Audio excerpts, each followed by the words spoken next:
Alex the Car Doctor, back with another little repair tutorial for you guys. Today's patient I have with me is a 2010 Nissan Murano. I recently diagnosed it. It needs an oil cooler gasket. It's a very common issue with these Nissan Muranos. This one is leaking pretty bad. So I'm gonna take you over to the tools that I'm gonna be using for the job. And we're gonna jump right into this thing and get this car fixed and back to the customer. So the tools I'm gonna be using for this job is my torque wrench, a 21 to take off the wheel, and a 22 to actually take off the oil cooler, and a flashlight so you guys can see. All right, before I get started, I just wanted to show you guys the part. It is the oil cooler gasket. This goes for all the 3.5 engines. You know, it can be found on the Maximums, the Muranos, Altimas with the V6s. Part number 72493. And it is the Fel-Pro brand. I really like Fel-Pro brand. They don't let me down. So I'm gonna go ahead up with it, and we're gonna remove the wheel once I get it up.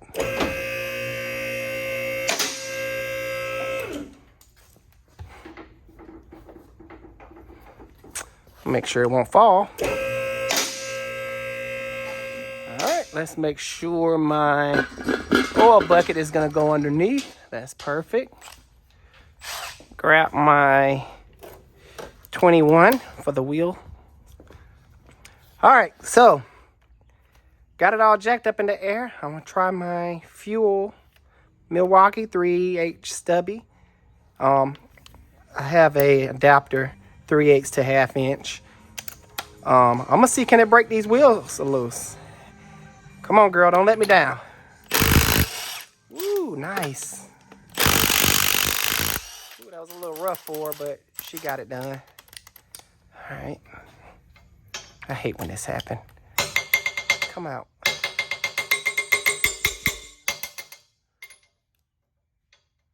All right.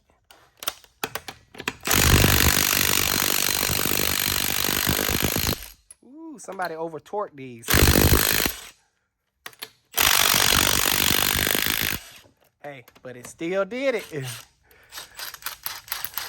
Come on.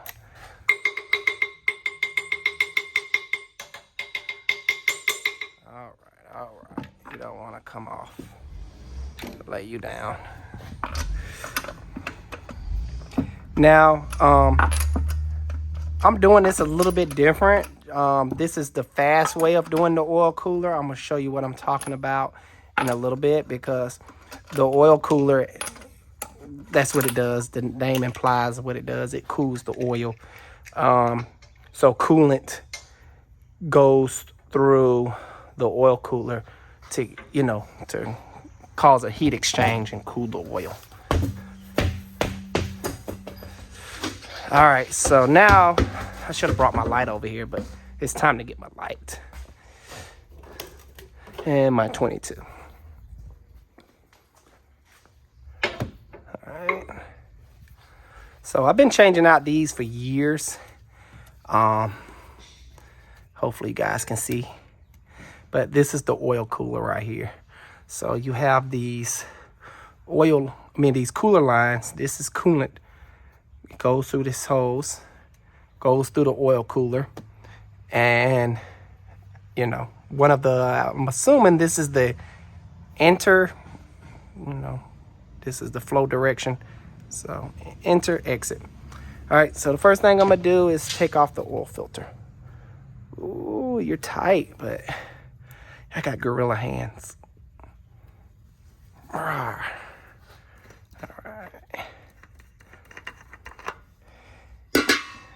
Give me a rag. It's always a rag on the floor in my shop for some odd reason. All right. So as you can see, it's very wet back in this area. I'm probably gonna bring it up a little bit so I can show you, or just climb underneath.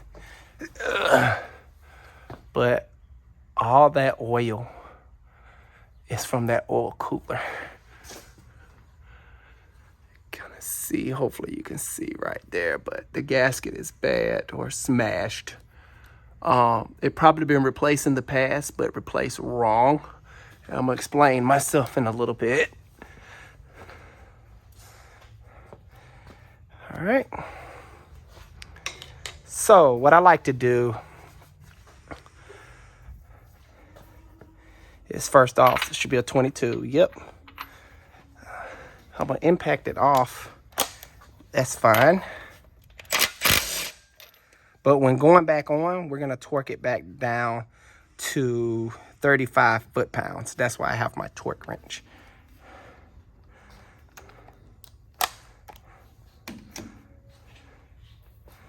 All right.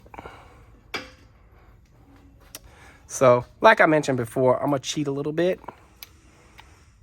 I'll probably bring it up some more.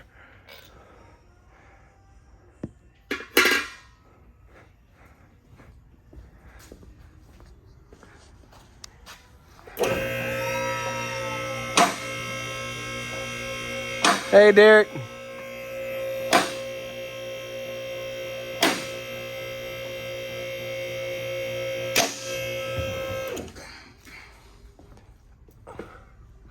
All right, I got it up a little bit better.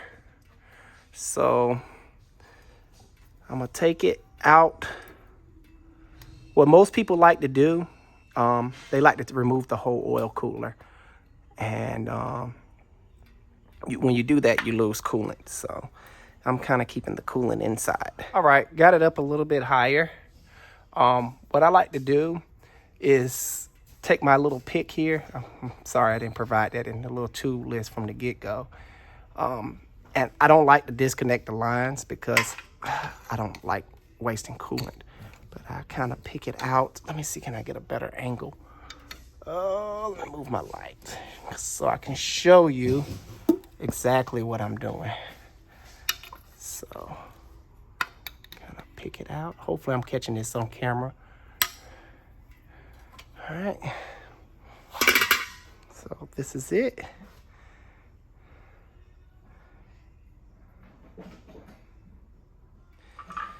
So the trick behind this, because of what most people do, they will, come on, get my words together, Alex. They will take off the whole cooler and waste coolant in the process. And sometimes when you take these lines off, you risk damaging them. So to avoid that, I just kind of pull it back, get my gasket out, and, you know, torque everything back down. I'm gonna go grab a can of brake cleaner now just to clean up the area a little bit better before I reassemble everything. All right. As you can see, I'm not spraying down in the gallery. You don't want to do that. I'm just trying to get the surface area clean. All right, that's enough of that.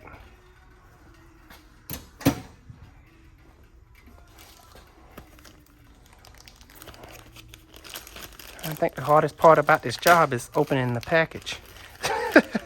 This job, I think anybody can do this. This is very easy to do.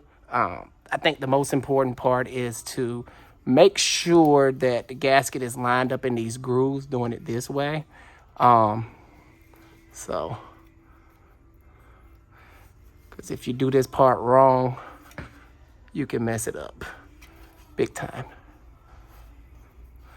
So, let me shine some light on the situation so you guys can be a part of this. All right, so I think my little trick is to start from the top.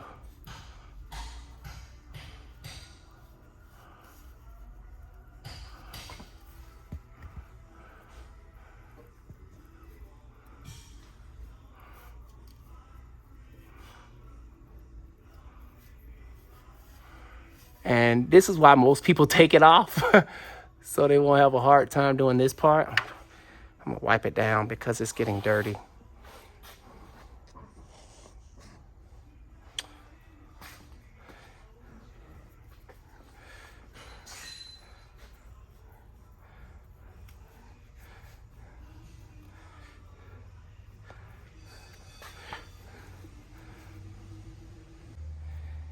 All right, so I got the oil cooler gasket out. So now I'm just gonna wipe the area down. I just got finished spraying it off. So I'm just gonna wipe it down clean.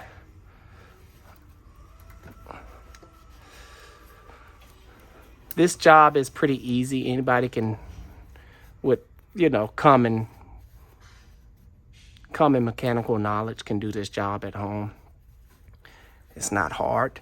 Now, most people take it off because it's a lot easier to get the gasket, you know, seated properly when it's off. So doing it this way, you have to be very careful. You have to make sure the gasket is seated in its grooves properly, because if you don't, you can risk pinching it, and we don't want that.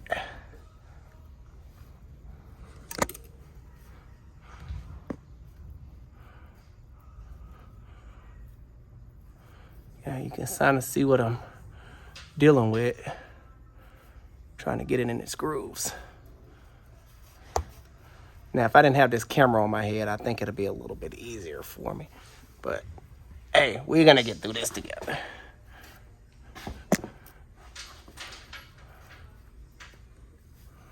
Right. I hope I'm catching this on camera.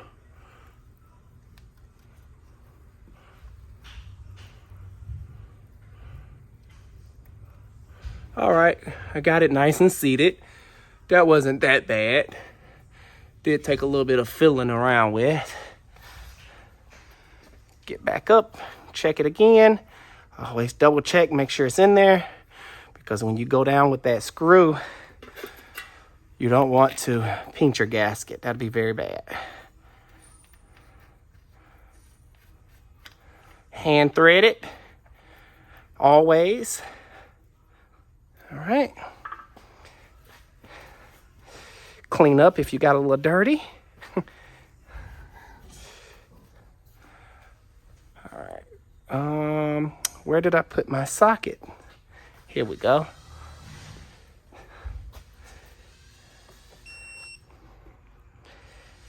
All right. Set this to 35. Now, I'm meeting the torque spec in the middle. I think when I looked it up, it was between 32 to 39 or 40.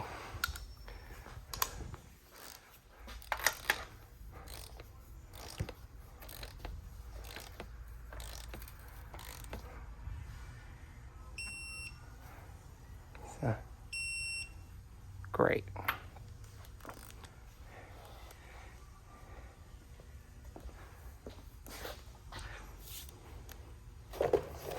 It will turn off by itself, don't worry. I won't kill my batteries. All right. Now, what I like to do when I'm putting on any oil filter, because you don't never know when you have to change it again. Most people be like, nah, just throw it on dry. When you do that, it becomes really hard to take off. And most oil shops, quick lube places will do that. They'll put it on dry and, you know, make it very hard for the next person. So kind of lightly coat it with some oil before you put it on.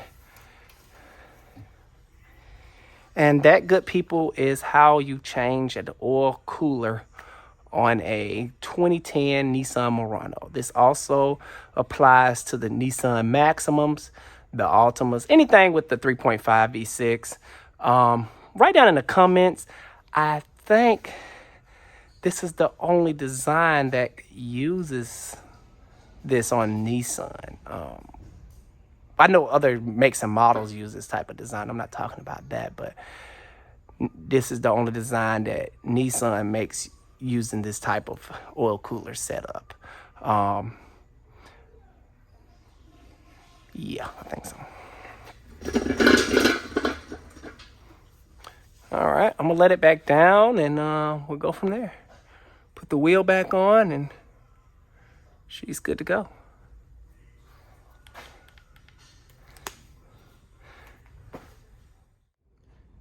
So good people, I hope you enjoyed that little quick tutorial on how to replace an oil cooler. The job itself is pretty easy. It's not hard to do. And while you're down there, it'd be a good time to do an oil change as well. I did perform an oil change on this vehicle. But remember, when doing any kind of gaskets on any car, not just this one, remember to torque everything down properly. Look up the torque specs. You can easily look up torque specs on Google. Just type in your year, make, and model, and type in whatever you're working on, torque specs. I think that's how I got these torque specs. I just Googled it.